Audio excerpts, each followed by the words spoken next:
Илья Ильиннің ағасы пара алды деген күдікпен ұсталды. Бұл туралы Экспресс-ка сайты жазды.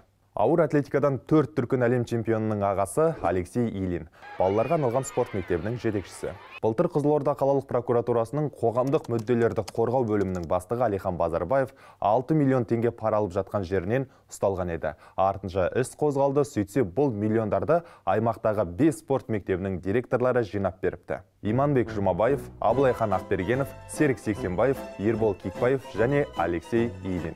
Қазір олар уақытша тергеу изоляторында. Заң бойынша параны алған да, берген де жазаланады.